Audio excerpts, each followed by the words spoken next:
শুয়ে থাকবি, বসে থাকবি, মোবাইল চালাবি, আবার ঘুমিয়ে যাবি। আর যখন পড়ার সময় আসবে তখন কান্না করবি যে আমাকে দিয়ে হবে না, আমার পড়ায় মন বসে না। তারপর আবার ঘুমিয়ে যাবি, তারপর আবার জেগে উঠবি, আবার খাবি, আবার ফোন চালাবি। আরে তোর চেয়ে বেটার তো একটি পশুর জীবন। কমসে কম সে এটা তো বুঝে যে তার জন্য কোনটা বেটার। সময় কম, ধীরে ধীরে সময়গুলো চলে যাচ্ছে। আজ তো বাবা মায়ের হোটেলে বসে খাচ্ছিস, কিন্তু কাল তোকে কে খাওয়াবে? কাল যখন তোর ফ্রেন্ড সার্কেল তোর থেকে আগে চলে যাবে, যখন তাদের স্বপ্ন পূরণ করতে থাকবে, তখন তুই রাস্তায় রাস্তায় ঘুরে বেড়াবি আর কান্না করতে থাকবি।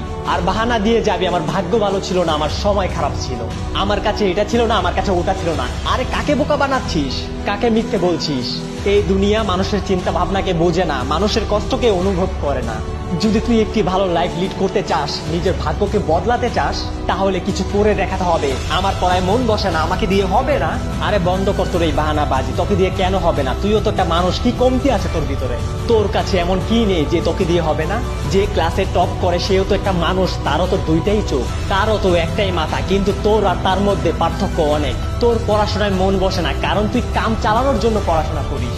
তোর কাছে পড়াশোনা একটি সাকসেস, কিন্তু এটি সাকসেস নয়। এটি জীবনে সাকসেস হওয়ার একটি রাস্তা।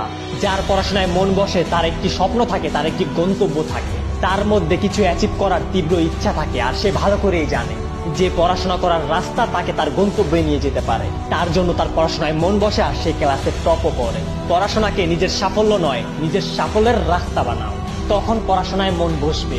তখন কেউ কেউ বাহানা বানায়, আমি তো ফোন এডিকশনে এডিক্টেড হয়ে পড়েছি, আমার পড়াশোনায় মন বসে না। আরে ফালতু বাহানা বন্ধ কর। মোবাইল তো সেও চালায় যে ক্লাসে টপ করে, মোবাইল তো সেও চালায় যে সাকসেস থেকে সাকসেসফুল হয়েছে। দুনিয়াতে প্রত্যেকটা মানুষ মোবাইল ফোন ইউজ করে, কিন্তু সে জানে কখন কি করতে হবে, কখন ফোন চালাতে হবে, কখন ফোন চালাতে হবে না। আরে তুই জীবনে কি করতে পারবি যখন ছোট একটি মোবাইল ফোন তোকে তার গোলাম বানিয়ে ফেলে? তুই সামান্য একটি মোবাইল ফোনের সাথে জিততে পারছিস না, আর কথা বলিস বড় বড়, এটা করব, ওটা করব, এটা হতে চাই, ওটা হতে চাই, জীবনে একজন সাকসেসফুল মানুষ হতে চাই।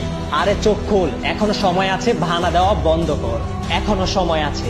আর যদি এই কথাগুলো শোনার পরেও তোর ঘুম না ভাঙে, তাহলে আজকের পর থেকে আর কোনোদিন মোটিভেশনাল ভিডিও দেখবি না। আর যদি এই ভিডিও তোর মধ্যে পড়াশোনা করার আগুন জ্বালিয়ে দিয়েছে, তাহলে না এই ভিডিওকে লাইক করতে হবে, না কমেন্ট করতে হবে, না সাবস্ক্রাইব করতে হবে।